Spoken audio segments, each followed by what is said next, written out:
اگر تمہارا پتی تمہیں پورا خرچہ نہیں دیتا ہے تو تم اپنے پتی کی جیب سے اتنا پیسہ اس کو بتائے بغیر لے سکتی ہو جتنی تمہیں ضرورت ہے. معاف کیجئے گا، 150 روپے ساڑی کی ضرورت ہے تو 3000 مت لینا. میں یہ باتیں بہت کم بتاتا ہوں، اس لیے کہ ایک جلسے میں ہم اپنی بیوی کو لے کر گئے تھے اور وہاں ہم نے یہ بتا دیا، دوسرے دن میری ہی جیب سے 5000 غائب ہو گئے. تو hi everyone, welcome to Indian reaction. آداب، السلام علیکم. آج جس ویڈیو پر ہم ریئیکٹ کرنے والے ہیں یہ ابھی کے سمے کا بہت ہی خاص ویڈیو ہے. آج کی اس ویڈیو میں ہم جانیں گے کہ شوہر اور بیوی کے بیچ جھگڑے کیوں ہوتے ہیں. اسے ہم جانیں گے مولانا جرجس سے کہ آخر ایسے کون سی کارن ہیں جس سے جھگڑے ہوتے ہیں اور ایسے کون کون سے چیز ہیں جسے ہمیں اپنانا چاہیے جس سے جھگڑے کم ہوں. کیونکہ ابھی کے دور میں اکثر بہت ہی زیادہ اس طرح کے کیس سامنے آتے ہیں اور اکثر یہ ہے کہ ساتھ میں جب کوئی بھی رہتے ہیں شوہر اور بیوی تو جھگڑے تو ہوتے ہی ہیں، لیکن اس کی مین کارن کیا ہے آج کی اس ویڈیو میں ہم سمجھیں گے اور جانیں گے. اگر آپ اس چینل پر نئے ہیں تو اس چینل کو سبسکرائب کر لیجئے گا اور اس ویڈیو کو لائک اور اپنے رائے اس کمنٹ میں ضرور بتائیے گا. تو چلیے ویڈیو شروع کرتے ہیں. کھانا پکانے کی ذمہ داری بھی بیوی کی نہیں ہے. میری بہنیں اگر ہیں تو سنو، آج تمہیں خوش کر دیتا ہوں. اگر تمہارا پتی تمہیں پورا خرچہ نہیں دیتا ہے تو تم اپنے پتی کی جیب سے اتنا پیسہ اس کو بتائے بغیر لے سکتی ہو جتنی تمہیں ضرورت ہے. معاف کیجئے گا، 150 روپے ساڑی کی ضرورت ہے تو 3000 مت لینا. میں یہ باتیں بہت کم بتاتا ہوں، اس لیے کہ ایک جلسے میں ہم اپنی بیوی کو لے کر گئے تھے اور وہاں ہم نے یہ بتا دیا، دوسرے دن میری ہی جیب سے 5000 غائب ہو گئے. تو اس لیے تھوڑا ڈر لگتا ہے، عورتیں ناجائز فائدہ اٹھانے لگتی ہیں. پھر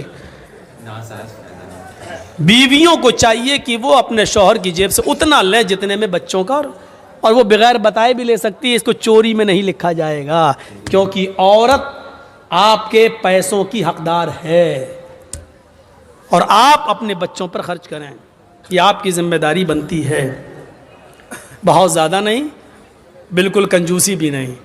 اب آدھا کلو گوشت کی ضرورت ہے، آپ 250 گرام لا کے دینا، اتنی پکا چل، یہ بھی نہیں خرچ کیجیے. میاں بیوی میں بہت پیار محبت بھی ہونی چاہیے.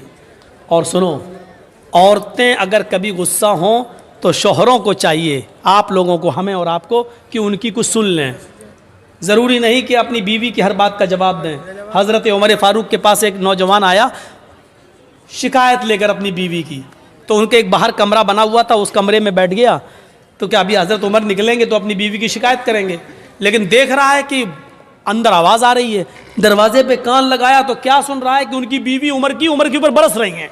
صاحب تم تو چلے جاتے ہو، پکنے کو کون لائے گا، کھانے کو کون لائے گا، آٹا کون لائے گا، چاول کون لائے گا، یہ کون لائے گا، تم تو چلے جاتے ہو، تمہیں فکر ہوتی ہے پھر گھر کی.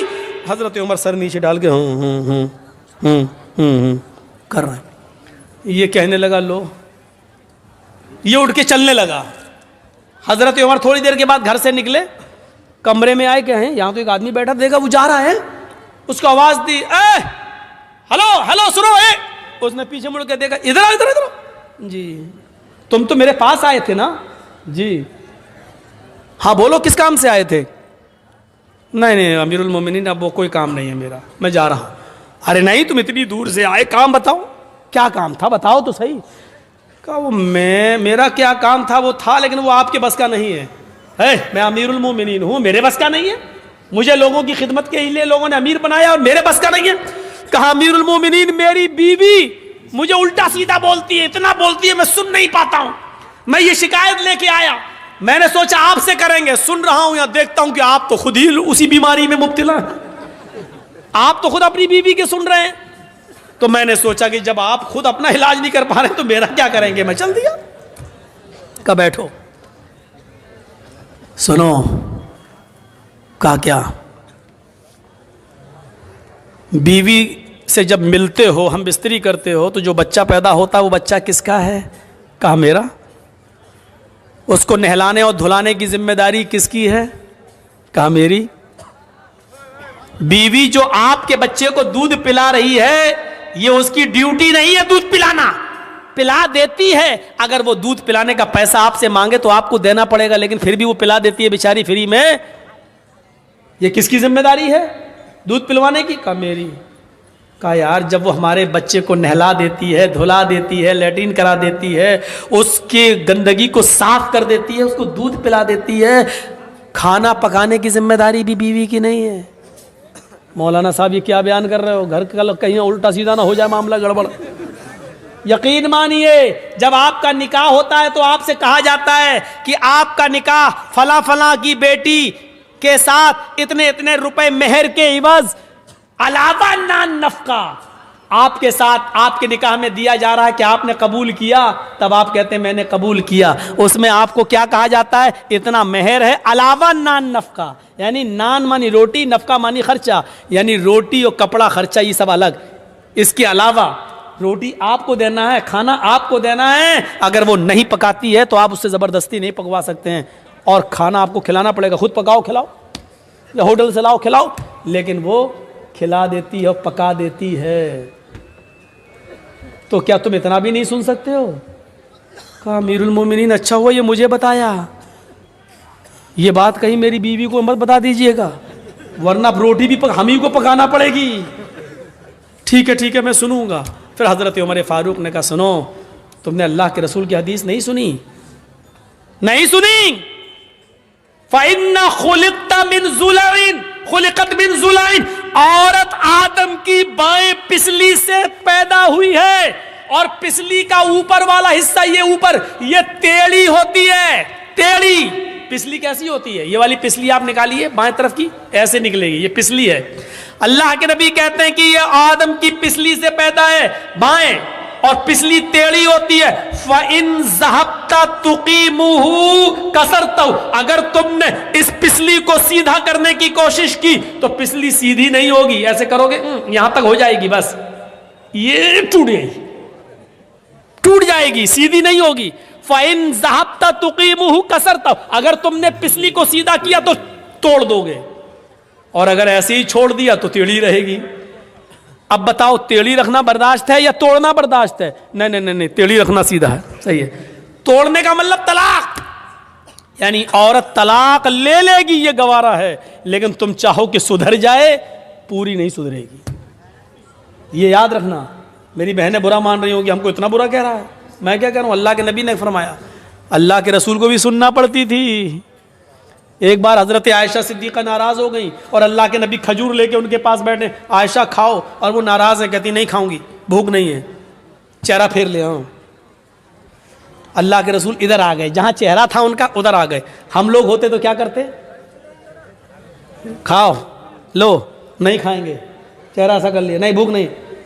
کھا رہی کہ نہیں کھا رہی, نخرے دکھا رہی, کھا, ایک تو منا رہا ہوں. ہم لوگ ادھر نہیں جائیں گے. اللہ کے رسول نے ادھر آ گئے, کھاؤ عائشہ کھاؤ. میں نے کہا نا مجھے بھوک نہیں ہے, پھر چہرہ گھما لیا. آپ پھر ادھر آ گئے, عائشہ نہیں, زیادہ نہیں, چلو کھاؤ, غصہ تھوکو, بسم اللہ, اللہ کے نام سے شروع کرو, چلو اللہ کا نام لو, کھاؤ. حضرت عائشہ بھی جانتی نہیں زیادہ نہیں کہلوانا چاہیے. 2 بار کہلوایا, تیسری بار موقع نہیں دیا, لیکن طنز مار دیا. کھجور اٹھا کے کہتے کھاؤ, ایسے بسم اللہ, اللہ کا نام لے کے کھاؤ. اس سے پہلے کہ میں اپنے باپ کا نام لے کے کھاتی تھی, اللہ ہی کا نام لے کے کھاتی تھی, یہ کہا اور کھانا شروع کر دیا. یہ تھی میاں بیوی کی نوک جھوک, کوئی بری بات نہیں.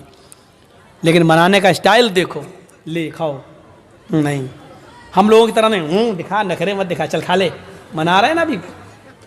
اللہ کے رسول نے ایسا کبھی نہیں کہا, لو, آ گئے ادھر. یہ ہوتا تھا. حضرت عمر نے کہا, اگر اللہ کے نبی نے کہا اگر تم اس کو سیدھا کرو گے تو ٹوٹ جائے گی, اور ایسے ہی چھوڑ دو گے تو ٹیڑھی رہے گی. یعنی کچھ ٹیڑھا پن منظور کر لو, عورت کے اندر کچھ کمیاں ہیں برداشت کر لو, لیکن سیدھا کرنے کی کوشش کرو گے تو ٹوٹ جائے گی, طلاق ہو جائے گی. کتنی بہترین چیز بتائی.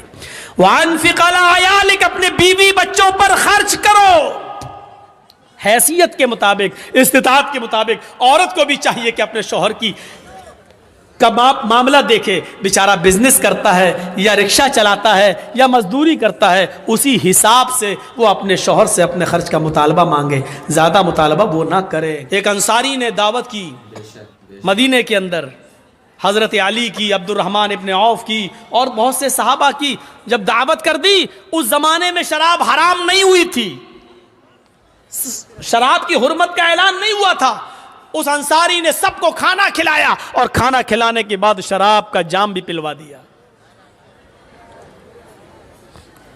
شراب پی، حرام تو ہوئی نہیں تھی، اس لیے جو لوگ پیتے تھے وہ پی لیتے تھے۔ شراب یہاں پی اور یہاں مغرب کی اذان کی آواز آنے لگی۔ اب سب کہنے لگے کہ شراب تو پی لی، اب نماز پڑھنے مسجد میں کیا جاؤں، چلو یہیں جماعت کر لو۔ گھر میں ہی جماعت ہونے لگی۔ حضرت عبد الرحمن ابن عوف کو امام بنا دیا۔ حضرت عبد الرحمن ابن عوف نماز پڑھا رہے ہیں مغرب کی، حضرت علی اور دوسرے صحابہ پیچھے کھڑے ہیں اور مغرب میں زور زور سے قرآن کی تلاوت کی جاتی ہے، وہ بھی کر رہے ہیں۔ شراب اپنا رنگ دکھانے لگی، دماغ پہ چڑھنے لگی، اور یہاں قرآن کی آیت پڑھ رہے ہیں، الحمدللہ رب العالمین الرحمن الرحیم مالک یوم الدین ایاک نعبد و ایاک نستعین اہدنا الصراط المستقیم صراط الذین انعمت علیہم غیر المغضوب علیہم ولا الضالین۔ گاڑی صحیح چلی یہاں تک۔ اس کے بعد انہوں نے آنے لگا، چڑھ گئی، اب نماز میں ہے، بسم اللہ الرحمن الرحیم، اب قرآن کی سورت شروع ہو گئی، قُلْ يَا أَيُّهَا الْكَافِرُونَ لَا أَعْبُدُ مَا تَعْبُدُونَ۔ قرآن کی آیت یہی ہے، لیکن یہ کیا پڑھ رہے ہیں نماز میں، قُلْ يَا أَيُّهَا الْكَافِرُونَ نَحْنُ نَعْبُدُ مَا تَعْبُدُونَ۔ بالکل معنی ہی الٹ دیا۔ ترجمہ کیا ہوا، قُلْ يَا أَيُّهَا الْكَافِرُونَ، اے محمد صلی اللہ علیہ وسلم کہہ دو اے کافرو، لا اعبد ما تعبدون، میں ان جھوٹے خداؤں کی پوجا نہیں کرتا جن کی تم کرتے ہو۔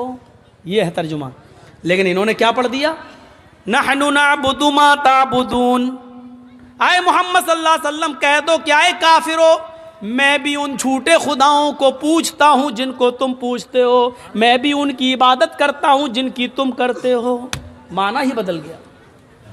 اللہ اللہ کر کے کسی طرح نماز ختم ہوئی، وہاں اللہ کے نبی کے اوپر قرآن کی آیت نازل ہوتی ہے، یا ایھا الذین آمنوا لا تقربوا الصلاۃ وانتم سکارى حتی تعلموا ما تقولون۔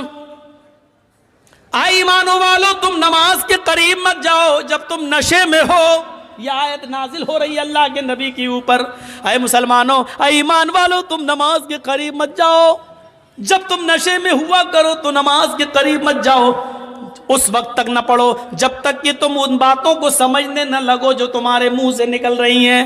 تمہیں خود نہیں معلوم لا اعبد ما تعبدون پڑھنا ہے کہ نحن نعبد ما تعبدون پڑھنا ہے، تم سمجھ ہی نہیں پا رہے ہو۔ جب تک تم اپنی زبان سے نکلنے والے جملے اور ورڈز کو سمجھنے نہ لگو تب تک تم نماز نہ پڑھو۔ صحابہ کے ضمیر جھنجھڑ گئے، یا اللہ، یہ شراب اتنی خراب چیز ہے کہ اللہ تعالیٰ نے نماز جیسی عبادت کو ملتوی کر دیا۔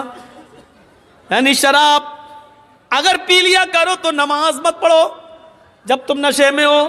یا اللہ، ایسے کیسے ہو سکتا ہے کہ میں نماز کے لیے شراب چھوڑ دوں، شراب پیوں، شراب نماز چھوڑنے کے لیے شراب پیوں؟ نہیں نہیں نہیں، شراب چھوڑ سکتا ہوں لیکن نماز نہیں۔ اس آیت نے ان کے ضمیروں کو جگا دیا۔ مسلمانوں، ایمانداری کے ساتھ بتاؤ، ہمارے ضمیر کتنے جاگے ہوئے ہیں شراب کے تعلق سے؟ کتنے؟ چلیے آئیے میرے ساتھ بامبے کا سفر کریے، ٹاٹا ہاسپٹل چلیے۔ میں نے اپنے چچیرے بھائی کا، پھپھیرے بھائی کا علاج 11 سال تک کرایا ہے ٹاٹا ہاسپٹل میں، اور 11 سال کرانے کے بعد بھی اللہ کے حکم کے آگے کسی کی نہیں چلتی۔ اور 11 سال کے بعد جب اس کا دوبارہ پیر کا آپریشن ہوا تو 3 مہینے کے بعد اس کا کینسر اوپر تک بڑھ گیا اور پھر ہم نہیں بچا سکے۔